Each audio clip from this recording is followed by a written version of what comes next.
ছাত্ৰ-ছাত্ৰীসকল এতিয়া আমি অনুশীলনী 1.2 ৰ কুৱেশ্যন নম্বৰ 4 কৰিম। সো কুৱেশ্যন নম্বৰ 4 টো বহুত ইম্পৰ্টেন্ট ষ্টাৰ দি ৰাখিবা। বাৰে বাৰে কৰিবা প্ৰশ্নটো চাবা কি দিয়া আছে।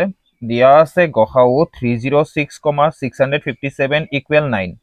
লসাগু 306,657 উলিওৱা। সলিউশন দিলো গিভেন দিয়া আছে গসাউ 306,657 ইকুৱেল 9 দিয়া আছে আমাক। লসাগু 306,657 ইকুৱেল হোৱাট আমি নিৰ্ণয় কৰিম। উই নো আমি জানো লসাগু ইনটু গসাউ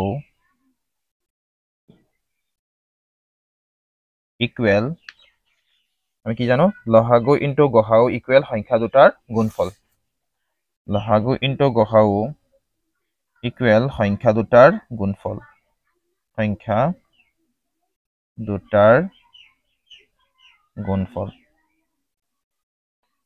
চাবা লসাগু আমাক নিৰ্ণয় কৰিব দিছে, গসাউ আমাক দিয়া আছে। তেন্তে আমি ইয়াত এই লসাগুৱে ৰাখিম। এই গসাউ কিমান দিয়া আছে আমাৰ 9 দিয়া আছে, 9 লিখিবা।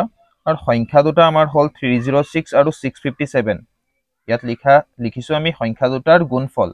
তেন্তে 306 মাল্টিপ্লাই কৰি দিবা 657। এতিয়া আমাক লসাগু নিৰ্ণয় কৰিব দিছে, ইয়াত আমি লসাগু ৰাখো ইকুৱেল এই 9 চাবা পূৰণত আছে, বাওঁফালৰ পৰা সোঁফালে পঠালে কি হ'ব হৰণ হৈ যাব। 306 657 তলত কি আহিব 9। এতিয়া 9 দি পেলাই 306 আমি হৰণ কৰি দিওঁ। 306 হৰণ কৰি দিওঁ।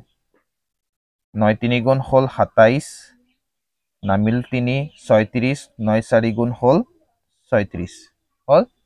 ইয়াত 9 দি পেলাই কাটি দিওঁ কেইবাৰ 34 বাৰ হল। এতিয়া 34 আৰু 657ক মাল্টিপ্লাই কৰি দিওঁ। 34 আৰু 657ক এই দুটাক মাল্টিপ্লাই কৰিলে আমি পাম 657 মাল্টিপ্লাই 34। 7 4 গুণ 28, হাতত থাকিল 2, 5 4 গুণ 20 2 হল 22, হাতত থাকিল 2, 6 4 গুণ 24 2 কিমান হল 26। 7 3 গুণ হল 21ৰ 1, হাতত কিমান আছে 2, 5 3 গুণ 15 2 কিমান হল 17, 7 হাতত কিমান আছে 1, 6 3 গুণ 18 1 কিমান হল 19। ইয়াত থাকিব 2 3 6 7 13 3, হাতত কিমান আছে 1, 2 9 11 2 1 কিমান হল 12, 2 হাতত কিমান আছে 1 কিমান হল 2। এতিয়া আমি ইয়াত কিমান পালো 22338।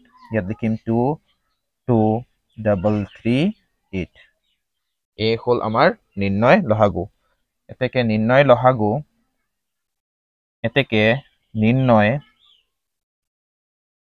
লসাগু 306,657 ইকুৱেল 22338। এটি হল ইয়াৰ সলিউশন।